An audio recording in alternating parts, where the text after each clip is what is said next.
이번 주 글로벌 경제를 요약해 보겠습니다. 먼저 주요 글로벌 기업들에 대해서 살펴보겠습니다. 이번 주 기업의 하이라이트는 단연 테슬라하고 애플입니다. 일론 머스크가 지난 일요일 중국을 방문해서 중국 정부와 자율주행 기술을 논의했습니다. 그동안 보안 문제로 중국 내에서 FSD의 전체 기능 출시가 제한되었는데 테슬라가 바이두하고 지도 제작 부문서 협력하는 방안을 내놓음에 따라서 중국도 테슬라의 FSD 기능을 잠정 승인했습니다. 이의 영향으로 테슬라 주가가 크게 상승했습니다.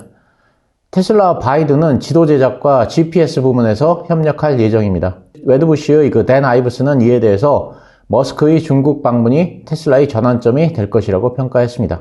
머스크는 중국 방문 얼마 전 X를 통해서 빠른 시일 내에 중국 내 고객들이 FSD 서비스를 이용하게 될 것이라고 밝힌 바 있습니다. 한편 테슬라는 급속 충전 인프라인 슈퍼차저 팀을 해체하기로 했습니다. 해당 인원은 약 500명인데 이유는 비용 절감입니다. 이에 대해 CNN은 GM과 포드 등 슈퍼차저를 사용하겠다고 밝힌 다른 자동차 제조업체들도 슈퍼차저의 미래에 대한 의구심이 커지고 있다고 분석했습니다. 업계 최초로 테슬라와 계약했던 포드는 슈퍼차저 합류 계획에는 변함이 없다고 밝혔지만 GM은 테슬라 슈퍼차저 변화와 잠재적 영향에 대해 지속적으로 모니터링하고 있다면서 좀 더 신중한 자세를 취하고 있습니다. AP통신은 테슬라의 이런 움직임은 다른 자동차 제조업체가 테슬라의 네트워크에 합류하는데 어려움을 겪게 될 수도 있다고 지적했습니다.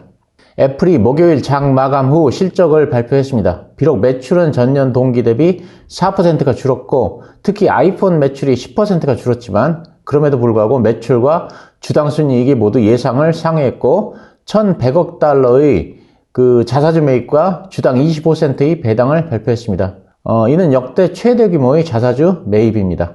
애플은 2분기 실적 전망치를 발표하진 않았지만 팀 쿡 CEO는 낮은 한 자릿수 성장을 예상한다고 말했습니다. 또한 팀 쿡 CEO는 새로운 아이패드 출시와 다음 달 열리는 연례 개발자 컨퍼런스에서 AI와 관련해 큰 발표 계획을 가지고 있다고 밝혀서 대대적인 AI 관련 발표를 예고했습니다. 또한 중국에서 이번 분기에 아이폰 판매가 증가하고 있다고도 했습니다. 한편 블룸버그는 애플이 아이폰 AI 탑재를 위해서 오픈 AI와 협업을 논의 중이라고 보도한 바 있는데 애플은 구글의 제미나이를 삭제하는 방안과 더불어 중국 출시용에는 바이두 제품을 탑재하는 방안도 검토 중입니다. 또한 소형 언어 모델 오픈 ELM을 출시하는데 이는 클라우드에 따로 연결하지 않아도 디바이스 자체에서 추론이 가능한 온 디바이스 AI입니다. 이로써 애플도 본격적으로 AI에 뛰어드는 자세를 보이고 있습니다. 이의 영향으로 목요일 시간외에서 애플의 주가는 크게 상승했습니다. 한편 실적 발표 전 번스타인은 중국에서의 사업 악재는 순환적인데 우려가 너무 지나치다고 하면서 워런 버핏처럼 주가가 쌀 때 사라고 강조했는데 지나고 보니까 현명한 판단이었던 것 같습니다. 지난주에 마이크로소프트건 알파벳이건 클라우드가 실적을 견인했다는 말씀을 드렸고 그래서 AI 시대에는 클라우드 시장 장악 여부가 빅테크 기업의 실적을 좌우할 것이라는 말씀을 드렸습니다. 이와 관련해서 마이크로소프트의 에이미 후드 CFO는 자본 지출을 79%나 늘렸음에도 불구하고 클라우드 AI에 대한 수요가 공급을 초과하고 있다면서 수요에 맞춰 공급을 더 늘릴 계획이라고 했습니다. 한편 AI 시대에는 전력 확보가 중요한 만큼 마이크로소프트는 재생에너지 개발에 14조 원을 투자한다고 밝혔습니다. AMD가 매출과 주당 순이익에서 모두 예상을 상회했으나 주가는 크게 하락했습니다. AI 칩 판매가 예상을 넘어섰고 2분기 가이던스도 예상에 부합하고 있지만 획기적인 실적 상향은 없었고 또 게임 부문 매출이 전년 대비 48%가 축소되면서 주가는 9%가 하락했습니다. AI 시대에 투자자들이 실적에 대한 기대가 높았던 것으로 보입니다. 슈퍼 마이크로 컴퓨터도 실적을 발표했습니다. 주당 순이익은 예상을 상회했지만 매출이 예상을 하회하면서 주가가 14%나 하락했습니다. 매출이 전년 대비 200%나 상승했지만 AMD와 마찬가지로 투자자들의 기대는 이보다 더 높았습니다. 아마존이 전 부문에서 어닝 서프라이즈 실적을 발표하면서 주가가 상승했습니다. 특히 빅테크들에 있어서 중요한 클라우드 서비스 AWS 매출이 17%가 상승했다는 점이 고무적입니다. 퀄컴의 매출과 주당 순이익이 어닝 서프라이즈를 기록했습니다. 그리고 다음 분기 전망도 긍정적으로 발표됨에 따라서 주가가 크게 상승했습니다. 카자흐스탄에 폭풍이 발생하면서 그 해당 지역에 위치한 여러 개의 우라늄 광산의 채굴 작업이 중단되었습니다. 카자흐스탄은 우라늄계의 사우디아라비아로 우라늄 1위 채굴 국가입니다. 홍수에 의해서 이번에는 폭풍 때문에 우라늄 광산 접근이 차단된 상태인데 일부 광산에서 진입로가 복구된다고 해도 정상화까지는 최대 3개월이 소요될 전망입니다. 이 결과 우라늄 생산 차질은 불가피할 전망입니다. 우라늄 가격은 1년 내에 70%가 상승했고 2007년 이후 최고치를 기록하고 있습니다. 니온 게이자이 신문은 우라늄 시장은 AI 붐 호재를 반영하고 있다고 보도했습니다. AI 수요로 전력 수요가 급증함에 따라서 원자력 발전이 재조명되고 있으며 특히 데이터 센터에 엄청난 양의 전기가 필요하다고 했습니다. 캐피탈 그룹은 빅테크 랠리 시 원전 부활 시대가 도래할 것이라고 했습니다. 골드만삭스는 우라늄의 향후 7년 평균 가격은 과거 10년 대비 3배가 될 것으로 예상했습니다. 한편 미 상원은 러시아산 전홍축 우라늄을 러시아로부터 수입하는 것에 대한 금지 법안을 만장일치로 가결했습니다. 이로써 이 법안은 상하원을 모두 통과했고 바이든 대통령이 서명하면 90일 후부터 효력을 발생합니다. 그렇지만 2028년 1월까지는 한시적으로 면제 조치도 시행될 예정이고 또 미국 내 원자력 운영업체들은 향후 몇 년간 가동할 수 있는 우라늄을 이미 확보한 상태이기 때문에 당장은 영향은 없을 것으로 보입니다. 백악관은 올해 초 우라늄 생산 확대의 목적으로 27억 달러의 예산을 배정했습니다. 러시아는 전 세계 6위의 우라늄 생산국이고 최대 농축국입니다. 구리 선물이 톤당 $10,000에 도달한 이후 조정을 받고 있습니다.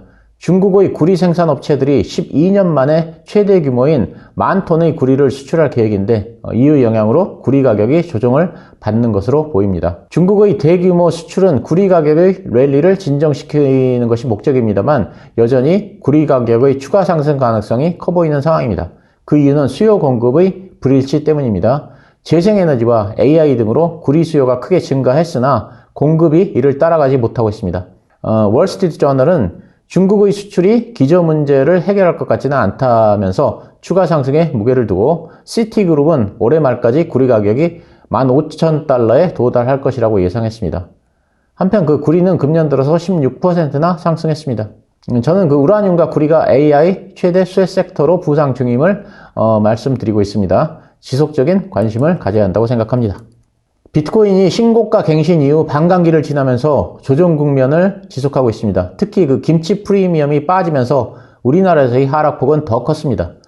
비트코인 하락에 대한 이유는 여러 가지가 있지만 간단하게 말씀드리자면 첫째, 금리 인하 기대감 축소이고 둘째, 4차 반감기 효과 미미입니다. 셋째는 홍콩 비트코인 ETF의 거래 부진 등이고 넷째는 최근 비트코인 현물 ETF로의 자금 유입 부진입니다. 이 중에서 비트코인 현물 ETF로의 부진이 최근 가격 약세의 결정적 이유입니다.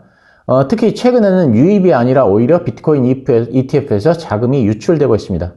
그리고 홍콩 비트코인 ETF의 거래 부진은 이미 예견됐던 것이고 반감기 효과는 통상적으로 반감기 이후 6개월에서 1년 이후에나 나타나기 때문에 지금은 이 문제를 논하기에는 이른 감이 있습니다. 한편 최근의 하락에 대해 전문가들은 우려할 수준은 아니라는 입장입니다. 예를 들면 블룸버그의 에릭 발추나스 ETF 분석가는 단기 트레이더들은 자산이 하락할 때 ETF를 빠르게 팔지만 대다수 투자자들은 장기적으로 보유한 것으로 보인다면서 분명히 힘든 조정이지만 자산과 흐름은 올해 점진적으로 상승할 것이라고 언급했습니다.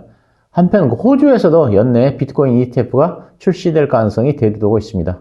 이번에는 글로벌 경제 관련입니다. FOMC 회의 결과 기준금리가 예상대로 동결되었습니다. 기준금리는 5.25%에서 5.5%이고 6회 연속 동결입니다. 파월 의장은 올해 지금까지 데이터는 금리 인하가 적절하다는 확신을 주지 못했다면서 인플레이션 수치가 예상보다 높게 나왔고 금리 인하를 확신하려면 예상보다 더 시간이 걸릴 것 같다고 했습니다. 결국 금리 인하가 지연될 것임을 인정한 것입니다. 그렇지만 파월 의장은 금리 인상이 될 가능성은 낮다면서 일각에서 제기되는 금리 인상 가능성은 일축했습니다. 또 FOMC는 6월 1일부터 양적 긴축의 속도를 줄이겠다고 밝히면서 완화적 조치를 내놓았습니다. 축소하는 국채의 최대 금액을 기존 600억 달러에서 250억 달러로 축소할 예정입니다. 이는 시장 예상보다 더 줄이겠다는 것인데 금리 인하를 늦추는 대신 통화량 감소에 대해서는 여유를 두겠다는 정책 결정으로 풀이됩니다. 또한 그 MBS 주택저당증권의 상한 규모는 월 350억 달러를 그대로 유지하고 이를 초과한 상한 원금은 국채에 재투자하기로 했습니다. 결국 그 기준금리 완화보다는 긴축을 완화하면서 시장의 유동성을 공급하겠다는 의미로 해석이 됩니다. 이에 대해서 JP모간은 양적 긴축 규모를 축소한다는 것은 연내 금리 인하 가능성을 높이는 것으로 금리 인하의 예고라고 평가했습니다. FOMC 이후 모건 스탠리는 무게중심이 고용시장으로 이동했다면서 고용시장이 둔화된다면 금리 인하 시기가 당겨질 수 있다고 했습니다. 파월 의장도 고용시장이 약해진다면 금리 인하를 고려할 수 있다고 했기 때문에 사실상 금리 인하는 고용시장에 달려있다고 해도 과언이 아닙니다. 그렇지만 최근에 발표된 고용 관련 데이터들은 여전히 고용시장이 견고함을 보여줍니다. 미국의 올 1분기 생산성이 크게 둔화된 반면 노동비용은 1년 만에 가장 빠른 속도로 올랐습니다. 미국 노동부는 1분기 비농업 부문 노동 생산성이 전분기보다 0.3% 올랐다고 밝혔습니다. 이는 지난해 4분기에 3.5% 오른 것보다 훨씬 낮은 수준입니다. 결국 생산성은 둔화되고 노동비용은 증가했다는 것을 의미합니다.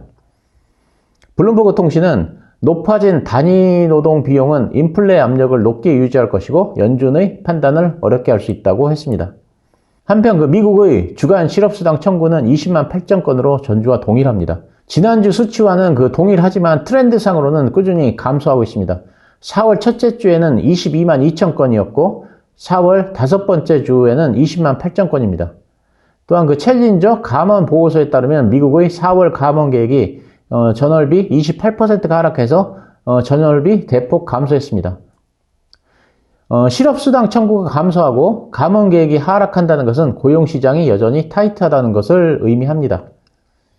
미국의 4월 ADP 민간 고용은 19만 2천 건으로 집계됐습니다. 예상치는 17만 9천 건이었는데 예상을 상회했습니다.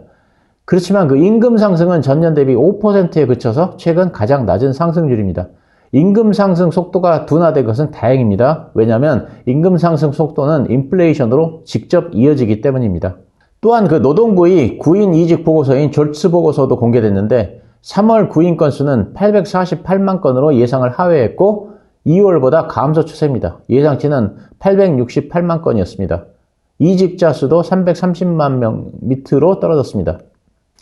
이에 대해서 마켓워치는 노동시장이 냉각되고 있다는 신호이고 연준이 환영할 만한 소식이라고 했습니다. 종합해보면 졸츠 보고서를 제외하고는 모두 다 노동시장이 여전히 식지 않고 있음을 보여줍니다. 결국 여전히 노동시장이 타이트하다고 할 수 있습니다. 미국 재무부가 국채 바이백을 20년 만에 처음으로 실시한다고 해서 시장의 관심을 받았습니다. 재무부가 보유하고 있는 현금으로 시장에서 국채를 사들여서 조기 상환에 나서는데 이번 달 29일부터 시작될 예정입니다. 2분기 동안 최대 20억 달러의 2년물 국채와 5억 달러의 물가 연동 국채를 환매할 예정입니다. 재무부가 이처럼 국채를 사들이면 시장에 유동성을 추가 공급하는 효과가 있습니다. 재무부는 국채 발행 계획도 발표했는데 재무부는 국채 발행은 향후 몇 분기 동안 확대할 계획이 없다고 밝히면서 입찰 규모는 그대로 유지할 전망입니다. 한편 옐런 장관은 31일 미국 하원에 출석해서 미국 재정 적자를 줄이는 조치들이 필요하다면서 재정 적자에 대한 우려를 나타냈습니다. 엔달러 환율이 일주일 내내 등락을 보였습니다. 지난주에 열린 금융정책결정회의에서 만장일치로 기준금리를 동결한 후 엔달러 환율이 157엔을 돌파했고 금주 들어서 160엔을 돌파했습니다. 엔달러 환율이 160엔을 넘어선 것은 1990년 4월에 기록한 160.2엔 이후 처음입니다. 그 후 일본 금융당국이 개입하면서 엔달러 환율이 4엔이 하락했습니다. 그렇지만 미국 FOMC 발표 전으로 엔달러 환율이 다시 상승하자 일본 당국이 2차로 시장에 개입한 것으로 추정되고 그래서 154엔으로 엔달러 환율이 다시 하락했습니다. 이렇게 엔화가 약세를 보이는 이유는 미국과 일본의 금리 차이 때문인 것으로 분석됩니다. 그런데 양국의 금리 차이는 당분간 좁혀지기 어렵기 때문에 엔화 약세는 당분간 지속될 전망입니다. 이에 대해서 노무라증권은 엔달러 환율이 160엔 다시 갈 것이라고 했고 블룸버그는 구조적 문제가 해결되지 않으면 엔화 약세는 일시적 현상이 아닐 것이라고 말했습니다.